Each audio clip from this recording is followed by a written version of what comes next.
We're building our raised bed for our herb garden, and it's going to come off, the fence will be the back wall of it. It's going to be about 16 feet long, and it's going to come out about just over 2 feet, and that's going to be where we have all of our herbs. So she's built so far with just a little bit of help from me, but all her.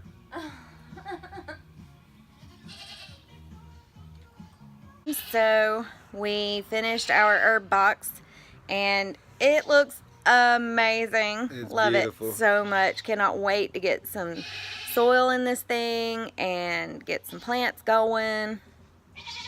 It's so pretty. Check this out. And here it is. It is our awesome, most amazing herb box ever in the whole wide world. So excited about it. It's really deep, so what we're gonna do is put a lot, we have tons of woods back here, so we're gonna fill it probably about a foot with rotting logs from trees that are down and stuff back there. But so what we did was we got 2 8-foot galvanized metal just roofing tin and a pallet, and then some 2x4s, and it's 16 feet long and about 2.5 feet deep, just over 2 feet out from the fence, and then it's a little over 2 feet deep. So we're gonna put some logs along the back. run the plastic along that line in the back. We've got a 2x4 to support most of that dirt, but we want to run some real heavy mill poly.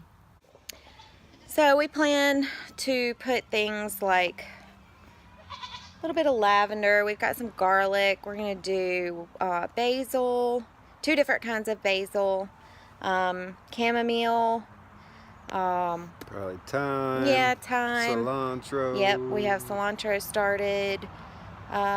What else? We started a good bit of herbs, so I can't remember right now, but we did start a good bit. So that's all going to go in there, and it's going to be beautiful. Add a little bit of greenery up against the fence and make it amazing. So we can just come right out of our laundry room door and grab what we need and go back in and head to the kitchen with it. So that'll be great. I want to do some medicinal herbs too, maybe some cloves, and I'd really like to get the what's it called?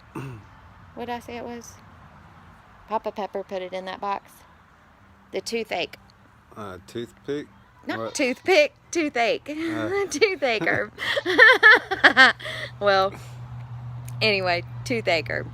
So there's some things that we're going to put in there that we've already got great ideas for, and hopefully we can get that filled up soon and get some of our plants going, because we've got germination has happened with the seeds that we started for the herbs.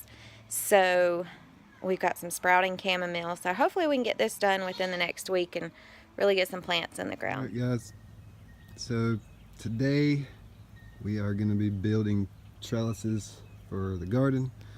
We got some old trees, cut off all the little limbs from one of our piles of junk that we cut down. So we're going to make those into trellises. So we got to take them all the way down to the garden and get started. We'll see y'all in a bit. Just checking in with you, letting you know what we're getting into today. As you saw earlier, Andy said that we had cut the straightest trees that we could get to, have time to get to this fall. So we cut some of those down and skinned off all the little branches and twigs and stuff on them. We've got some pretty good pieces, so we're, instead of buying cattle panel and or hog panels, we're gonna build our own trellises with what we've got here on the land. So hopefully this works out pretty good. I'll show you what we got. Okay, so we have 18 beds like this, kind of standing in the middle of it a little bit. And so those back 6 is what we're wanting to trellis, and I think we've got enough to do it.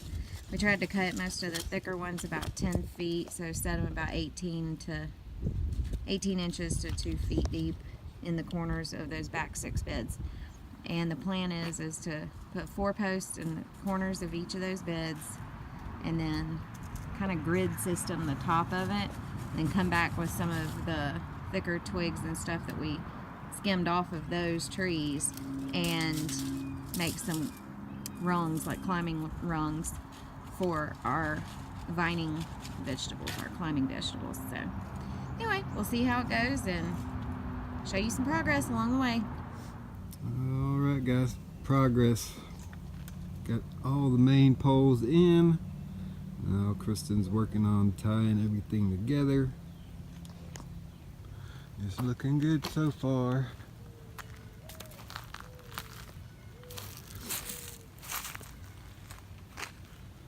We got 10-footer on that one bed, and then the rest are about, I don't know, 7 feet.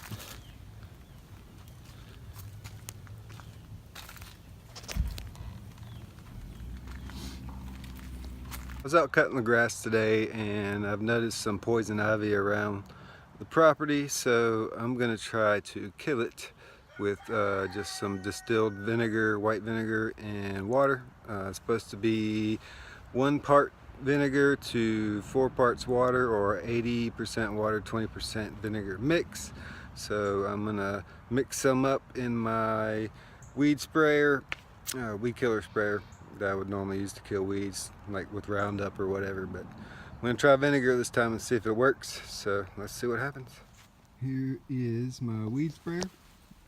Also can be used to stain wood or decks, fences, or Roundup, all that stuff. So I've used some cheap vinegar from Dollar General. That is a quart. So I'm gonna fill this up to about, I don't know, probably a gallon. That should be 1 to 4 mixture, and spray it on this poison ivy. And you can tell, because it's 3-leaf, all the leaves got a little stem, and those outside leaves have like a little mitten edge. And poison ivy is a vine, so it will climb or run. Also have some under the front porch and out by the goat pen. So I'm going to spray this stuff and see if vinegar and water will do the trick. Up to liter mark, or gallon.